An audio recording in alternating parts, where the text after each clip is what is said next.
책이란 게 그런 거 아니던가. 유명 소설가의 말대로 사놓은 책 중에 읽는 거라나 뭐라나. 여하튼 최근에 찔끔찔끔 한 권, 두 권 쌓인 책들을 간단히 소개해 보고자 한다. 참고로 소개 순서는 구입한 순서와는 상관이 없다. 첫 번째 책으로는 가장 최근에 구입한 최승자 시인의 산문집이다. 이 책은 신작은 아니고 1989년에 처음 출간되었고 그 후 32년 만에 나온 개정 증부판이다. 출간 당시에는 3부에 걸쳐 25편의 산문을 실었고 이번 개정 증부판은 1995년부터 2013년까지 쓰인 산문을 추가해 4부로 엮었다. 개정판에 실린 시인의 말은 난다 출판사의 대표인 김민정 시인이 병원에 있는 최승자 시인과 통화로 받아 적었다고 한다. 아울러 난다 출판사에서는 이 책의 출간과 함께 그동안 절판되었던 최승자 시인의 두 번째 산문집 어떤 나무들은을 26년 만에 재발간했다. 다음으로는 앤 카슨의 짧은 이야기들이다. 알라딘 분류로는 시집으로 되어 있는데 일단 읽어본다면 짧은 단상인지 시인지 잘 모르겠다. 제목 그대로 어떤 것에 대한 짧은 글들이다. 그 가운데 읽어보자면 이렇다. 왕과 그의 용기에 대한 짧은 이야기. 그는 어떻게 시작하면 좋을지에 대한 염려를 가득 짊어지고 깨어났다. 그는 맷돌이 놓인 침대를 돌아보았다. 그는 당대의 가장 유명하고 실험적인 감옥인 세상을 내다보았다. 고문용 말뚝 너머로 그는 볼 수 있었다. 물을. 그럼에도 그는 볼 수 있었다. 앤 카슨의 책은 국내에 몇 권 번역되어 있음을 알 수 있는데 낯설지 않은 이름 같아서 찾아보니 몇 년 전 출간 소식을 보고 기억해 두었던 빨강의 자서전이라는 책의 저자였다. 다음으로는 애정하는 작가 황정은 소설가의 일기라는 에세이다. 지금까지 소설로만 만나왔던 황정은 작가의 첫 에세이라는 점에서 궁금하다. 황정은 작가의 팬이라면 지금쯤은 거의 완독을 했을 것 같다. 책 좀 읽는다고 하는 이들에겐 출간 소식과 함께 앞뒤 가리지 않고 구입하는 작가들이 있을 텐데 내겐 소설가 황정은이 그 가운데 하나다. 그나저나 조만간 장편소설 백의 그림자가 개정판으로 나온다고 하는데 그냥 표지만 바꾸는 것인지 조금이라도 내용에 수정이 있는지 이 역시 궁금하지 않을 수가 없다. 다음 책으로는 이전 영상에서 낭독하기도 했던 앤 섹스턴의 시집이다. 이 시집을 출간한 봄날의 책 출판사는 배수아의 불안의 설을 출간한 곳이기도 하다. 책의 만듦새도 마음에 들고 펴내는 책들도 관심있게 지켜보는 곳이다. 이 시집을 골라보게 된 건 시집의 제목 때문이고 해당 문장이 포함된 시는 이 시집 안에 실려 있었다.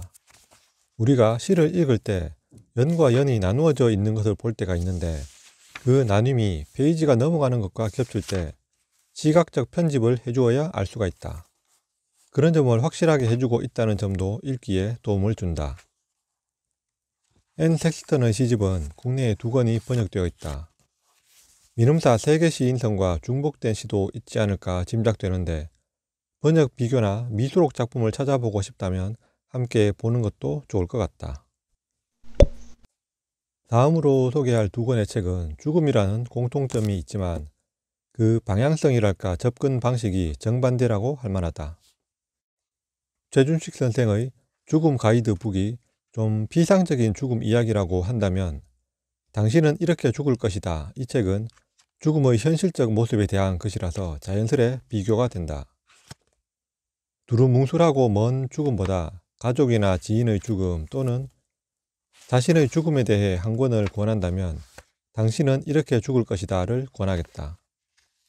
예를 들자면 신체 감각 가운데 청각과 촉각이 가장 나중에 사라지기 때문에 환자가 말을 못하거나 보지 못하더라도 손을 잡아주거나 미처 생전에 하지 못한 말을 하라는 구체적 사실을 알려주기도 한다.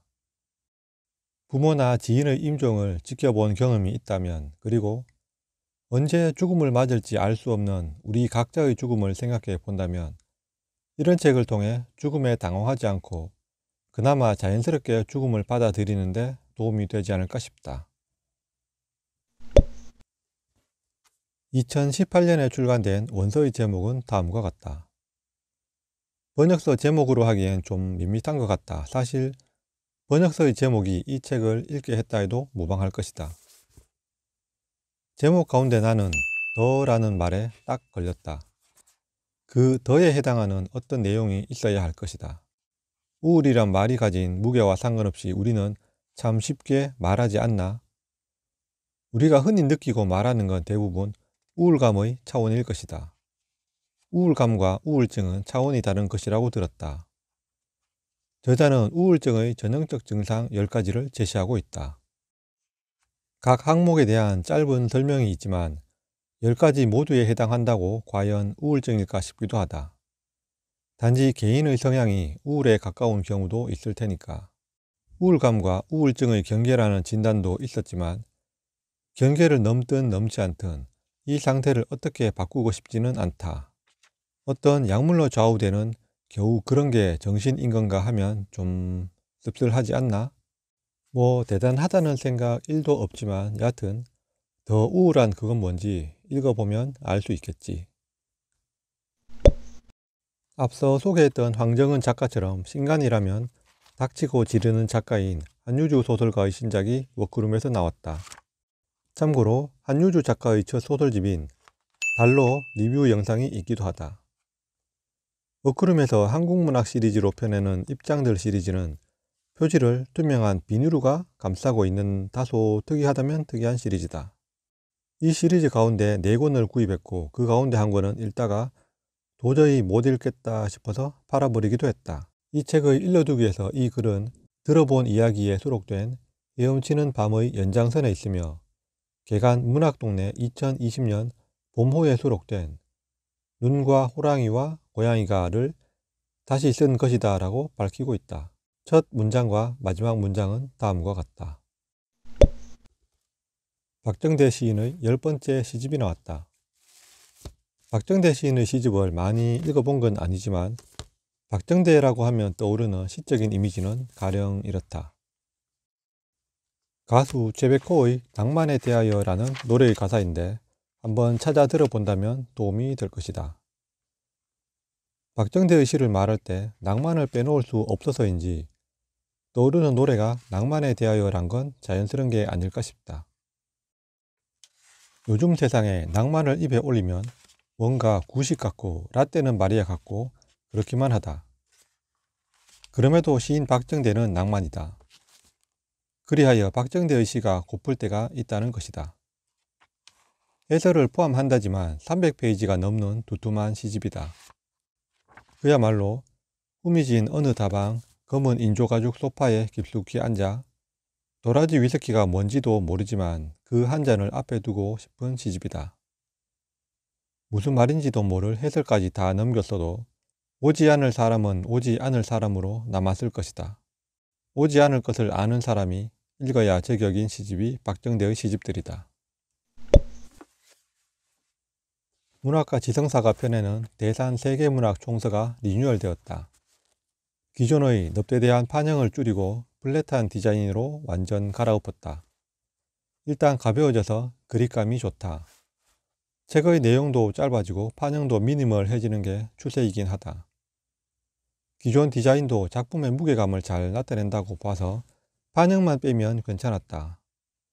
리뉴얼판 1차 3권 모두를 지를까도 싶었지만 대산 총서와는 악연이라 우선 한 권만 읽어보기로 했다. 단편소설 창작을 위해서는 오라시오 키로가를 읽어라 하는 볼라뇨의 말에 관심이 가서 서점에서 첫 단편을 읽었다.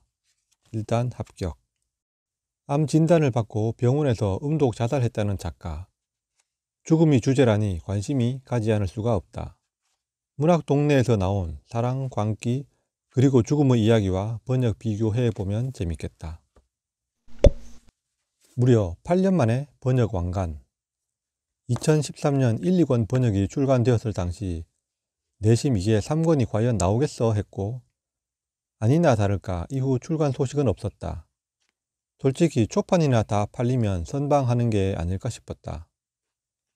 3권이 나오면 그때 읽어주지 했는데 나오고야 말았다. 그런데 참 느닷없다시피 3권이 번역되어 나왔다. 출판사 입장에선 무리수가 아닌가 싶지만 그것도 황송하게도 1, 2, 3권 합본과 3권 단독으로 동시 출간이 되었다. 참고로 역자가 출판사 대표이기도 하다. 3권에 실린 옴기니의 말을 보자면 그동안 역자 역시 이 책 때문에 마음고생이 많았던 것 같다. 공역으로 추진하던 3권의 공역자가 중도에 포기하는 일이 발생했고 역자 역시 포기하려 했지만 1, 2권 출간 후 독자들의 문의가 끊이지 않았다고 한다. 그 점이 번역을 계속하는 데 큰 힘이 되었음을 밝히고 있다. 나 역시 예전에 후속 출간 문의를 했던 것 같다. 섣부른 짐작을 하나 해보자면 어쩌면 이 합본도 희귀본의 전설 가운데 하나인 토마스 핀천의 중력의 무지개와 같은 위치에 오르지 않을까 하는 것이다. 일반적 독자들에게 로베르트 무질이라는 이름은 국내에서 카프카나 토마스 만에 비하면 거의 무명에 가깝지 않나 싶다.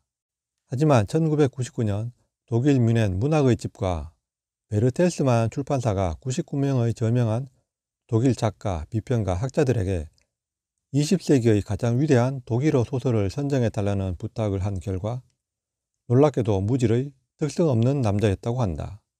흔히 생각할 수 있는 카프카의 소송도 토마스 만의 마의산도 아니었던 것이다. 쿤데라옹이 이 소설을 가리켜 20세기의 어떤 철학이나 학문에서도 찾아보기 힘든 소설의 장관이라고 했으니 무얼 더 말하겠는가. 20세기 현대문학의 걸작을 꼽을 때 율리시즈와 잃어버린 시간을 찾아서를 꼽곤 하는데 거기에 함께 거론되는 작품이 바로 특성 없는 남자라고 하는 것에 비하면 국내의 인지도가 너무 형편없는 게 아닌가 싶다.